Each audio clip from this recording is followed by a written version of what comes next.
بسم الله الرحمن الرحيم، والصلاة والسلام على سيدنا محمد عليه أفضل الصلاة والسلام. كل سنة وانتم طيبين بمناسبة شهر رجب. اللهم بلغنا رمضان يا رب. النهاردة هعمل لكم قرص بعجوة أو كحك بعجوة وكحك بملبن. وبالمناسبة الملبن أنا عاملاه في البيت على إيدي، هبقى أصوره لكم مرة. عبارة عن إيه؟ سمسم، كيس بودر، كيس فانيليا فورية، حبة سكر، ملح، سمنه. دي كوبايه سمنه بلدي، هحط كوبايه زيت مكانها. وده الملبن اللي انا عاملاه، وده عجوه لسه هعجنها بالسمسم والسمنه، وده شمر وينسون. هنبدا نحط، نسمي الله، نقول بسم الله الرحمن الرحيم. هنحط شمر وينسون في العجينه عندي بيحبوه. وهحط كيس بودر عباره عن 2 كيلو الا ربع دقيق.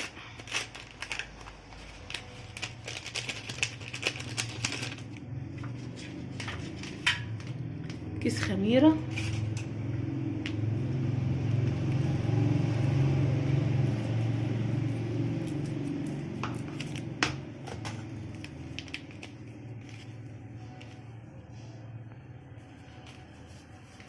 نحط شويه سمسم ونعمل حسابنا في العجوه. هنعجن شويه سمسم ونقلب الشمر واليانسون والسمسم والبودر وهنحط الملح والسكر ونقلب كويس.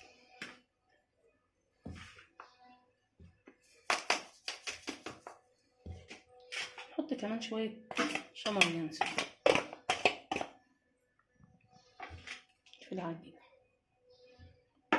وهنزل كوبايه السمن وهملي كوبايه زيت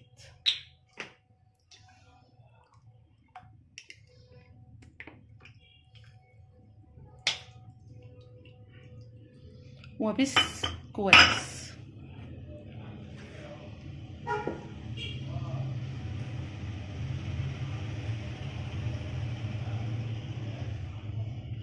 هبس بايدي واوريهولك بعد ما بسه قبل ما اعجن.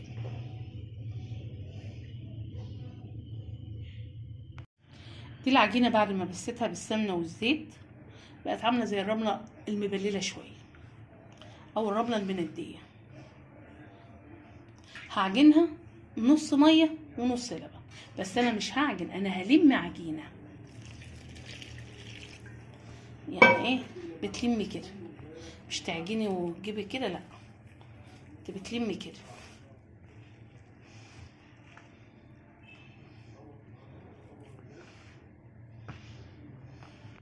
دي العجينه بعد ما عجنتها بلبن وميه، وجبت العجوه وجبت الملبن. لو عندك شويه مكسرات حطيهم، ما عندكش خلاص. هوريك التشكيل.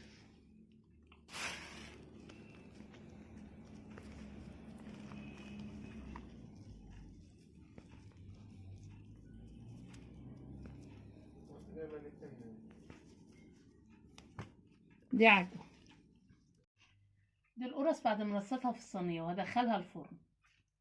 هوريها لكم بعد ما اخرجها من الفرن.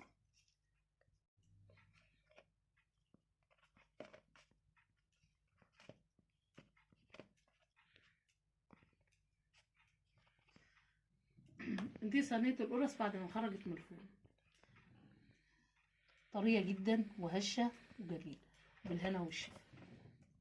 دي القرص بعد ما خرجت من الفرن، طريه وجميله وهشه. ويا رب لو عجبتكم ما تنسونيش في اللايك والشير واشتراك القناه.